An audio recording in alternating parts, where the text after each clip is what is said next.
Hey everybody, this is Grace. In this video, I'm going to talk about something I have been quite surprised by, kinda, by watching things that I usually don't, never have much been into it, and it's reality TV. Okay, and of course, you know, there's online reality type, videos people make and such. You know, I've probably seen many of those over years, but I want to talk about it in a way that, like I said, does and doesn't surprise me both at the same time. And I am a sociologist, so yeah, it's nothing totally surprises me these days, but at the same time, it's a bit awkward and I'll go through them, and I think these things need to be changed. These things need to be noted and more people aware of them. Maybe. So, let me get to it. Okay, I'm going to put it like that because people start walking around and sometimes there's kids, and I try really hard not to put other people's kids in my videos. So, anyway, here is something, think of all those reality TV shows, and there are plenty of different series, different names to them, different series, some of them they actually have, some people on this one have it on the next one, but they are about relationships. They're usually, quite often, people who are wanting to get married or are married. I've seen some, there are so many different types, but it's about marriage quite often. And they're not always young, they're not always, lately, I had even questions at some points, why are they all beautiful, generally, not even beautiful, but they're good looking. Now I've seen a mix of other kinds of things, okay, but usually they're just male-female marriages, and they're good looking. But then recently, finally the word, I guess, got out that not everybody in the world is good looking and all that.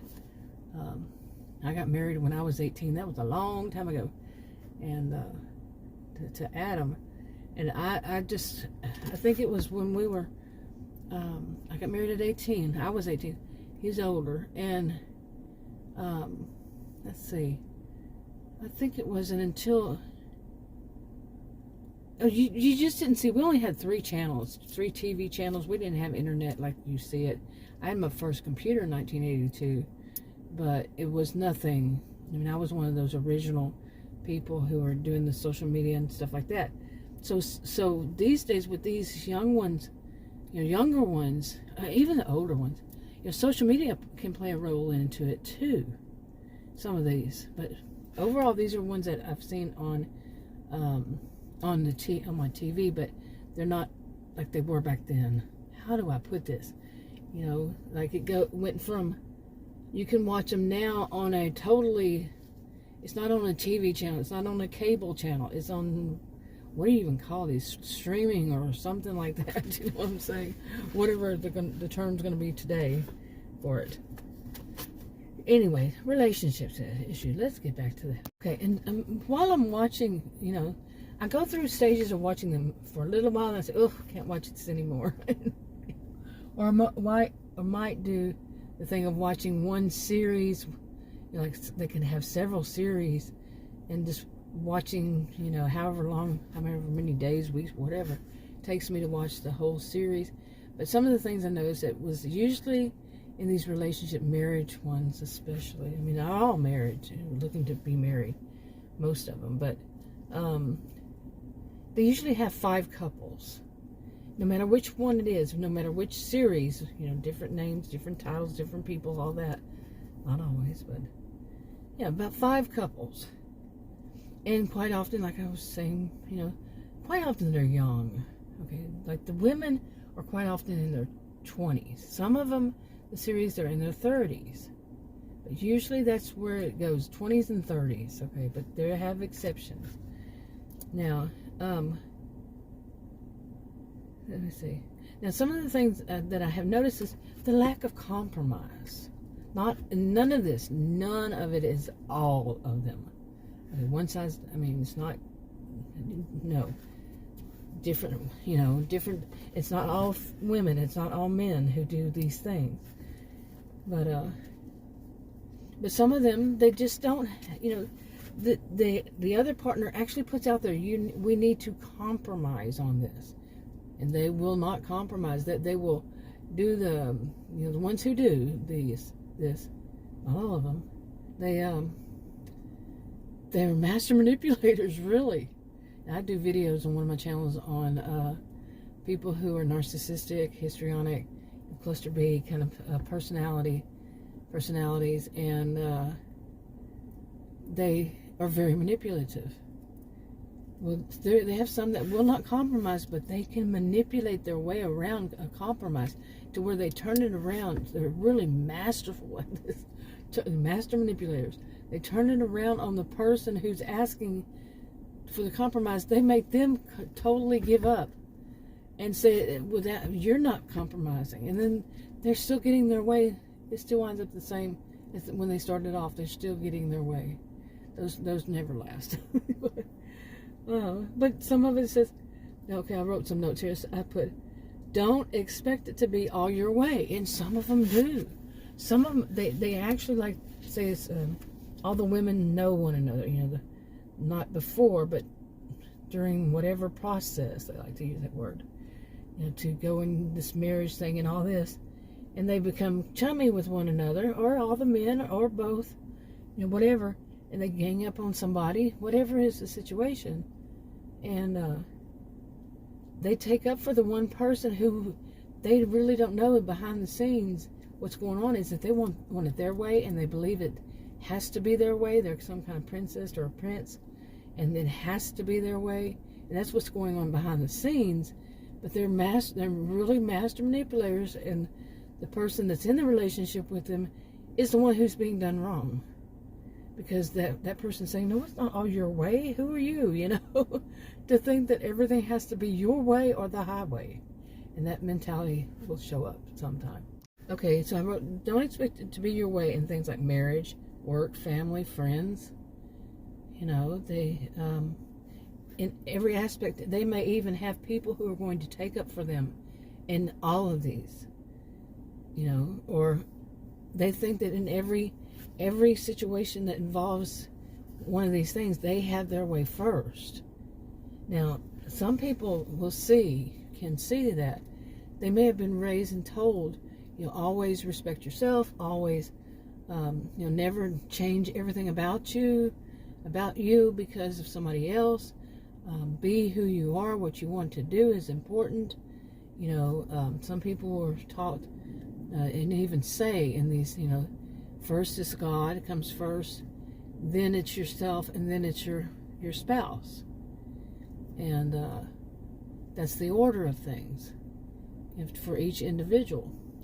Well, okay, marriage, if the person who comes first is yourself, and the other person, your partner, they come first to them, so how is that going to clash?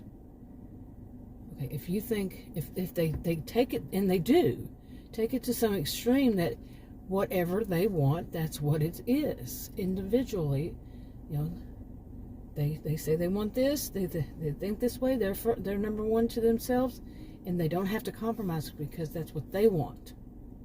And they were raised this way. But no, it's that they twisted it this way quite often, to where they are stubborn. They want it their way, period.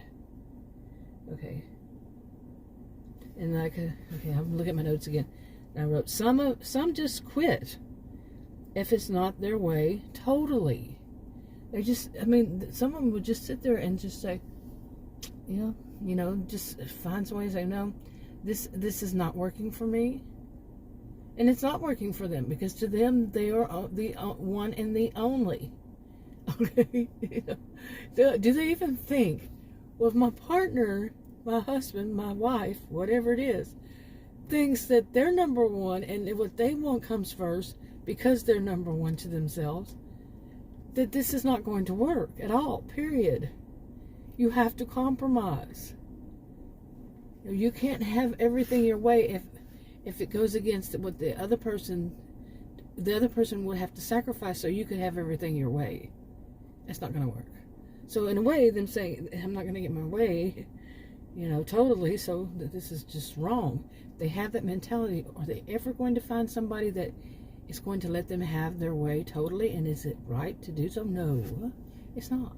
Okay, the other things I wrote was, entitlement is a bad thing most often. I put a question mark.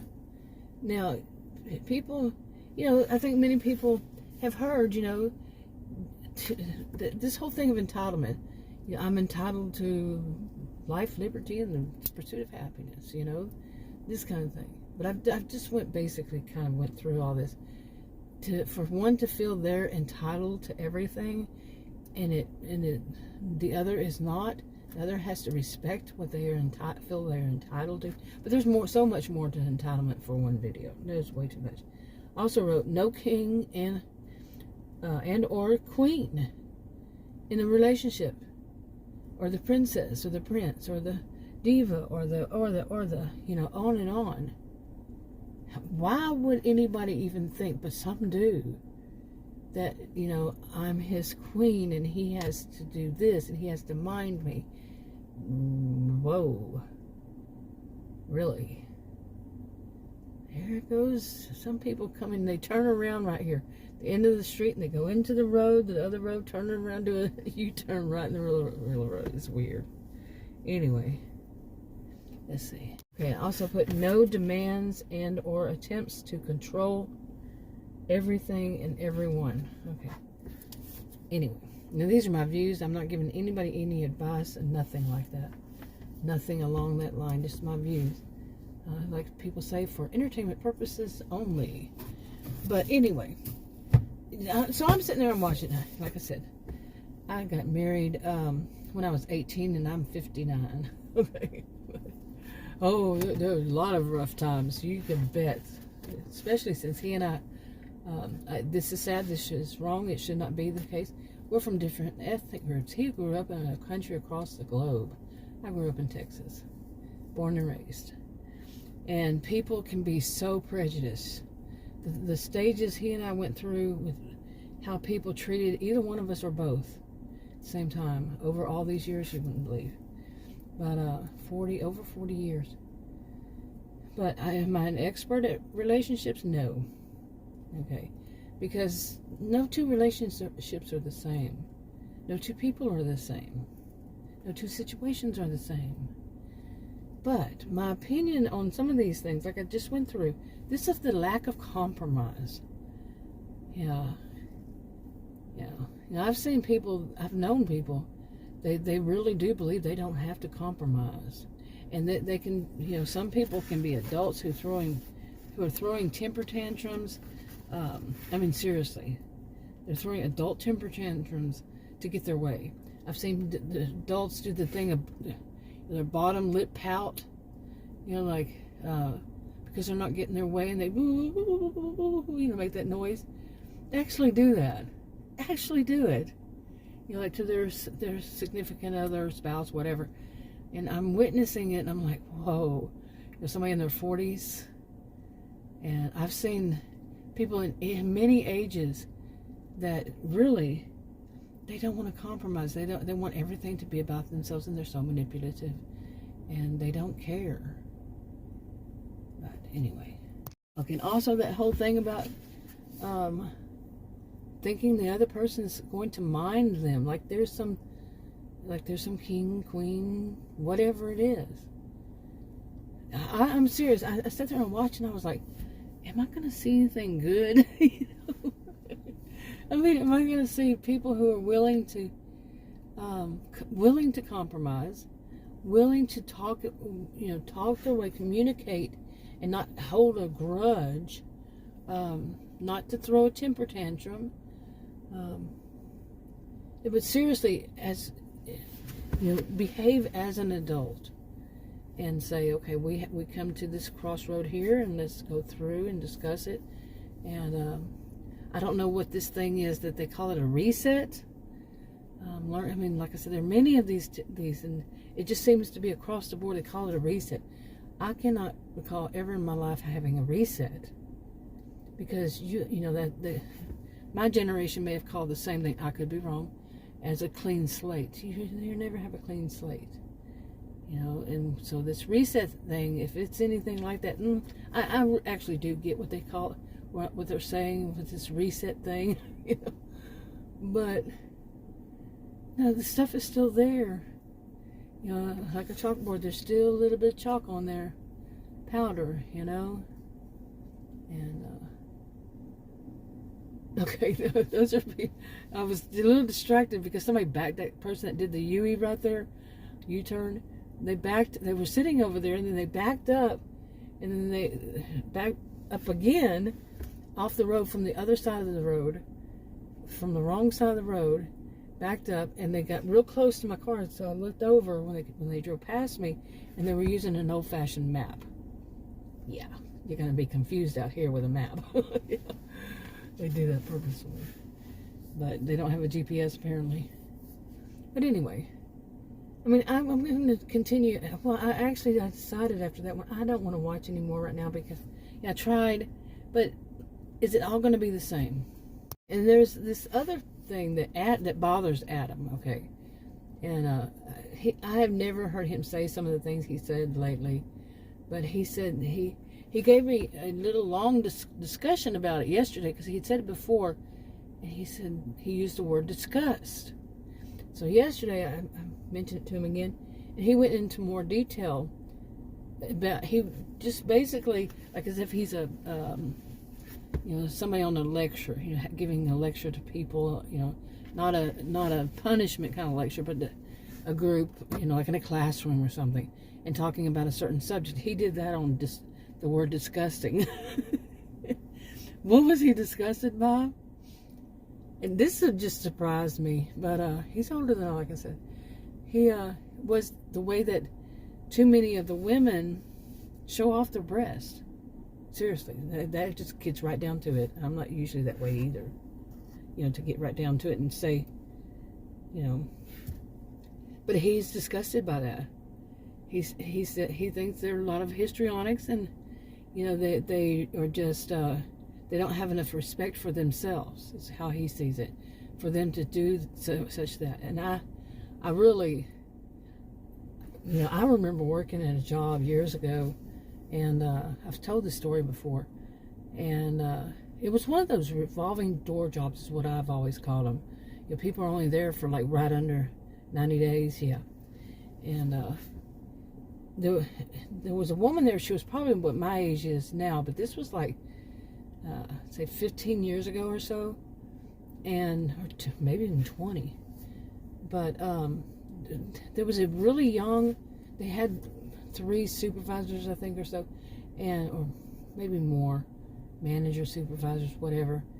And a bunch of us were in the, having our lunch in the lunchroom, and the break room.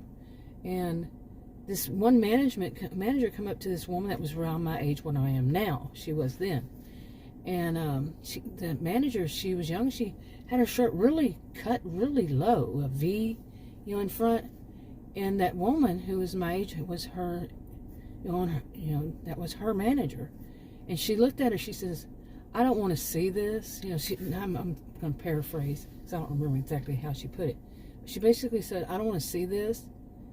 I don't like to see somebody's breasts when I'm on a job." And, she just basically gave her, read her the riot act about indecent, attire indecent exposure, maybe. I don't know, something like that. Whatever it is.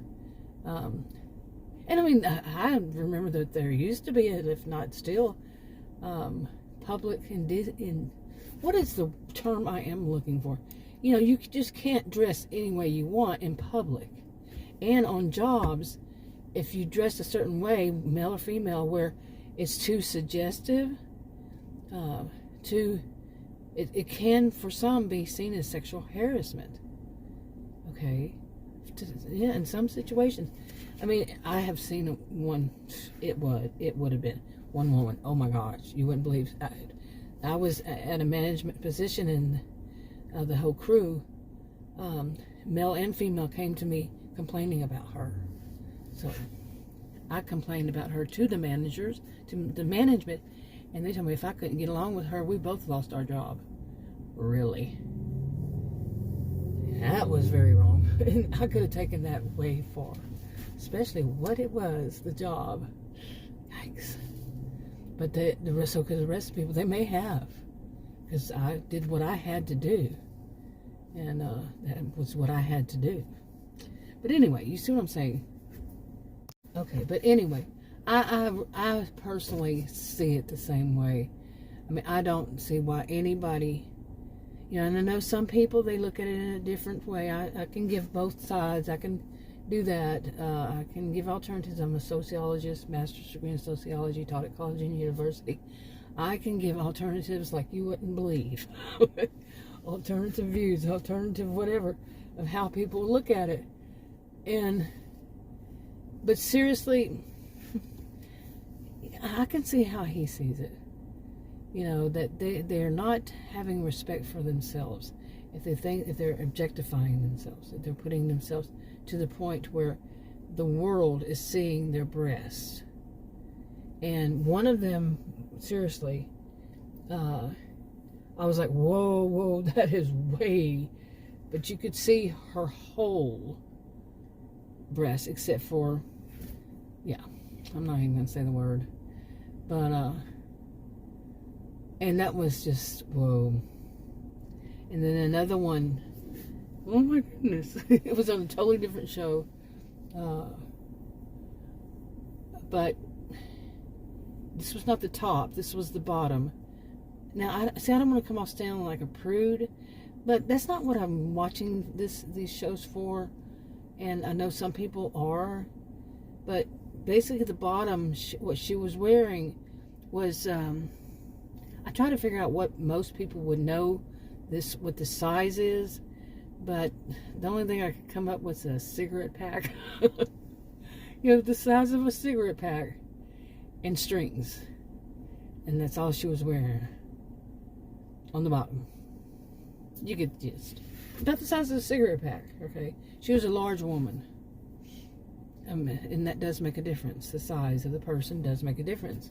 If you're going to be putting, saying, all she was wearing was the size of this size of a cigarette pack, and they're a large person. And the rest just looked like strings. It was just strings. That is different. I'm a gentle giant, so I wouldn't be judging somebody because they're large. I don't judge people like that. But that's very indecent. And what are these laws? I'm still trying to think of the name of the laws. So can they really get on something that is, I don't know. I don't know the laws anymore. So, seriously. I'm going to wrap this up. But just to hear him go on and on about what is disgusting was something else after all these years. How disgusted he is by it. And I knew, like I said, when I was in that managed position, the whole crew, a whole bunch of people came to me complaining, men and women, and I had to listen, write them all up, all that, what they said, and they were disgusted. But is that even thought about these days, that people who want to wear a cigarette pack and string, do they think about other people might get disgusted? It doesn't matter to them. Anyway, wrapping it up. Talk to you on another video. Bye.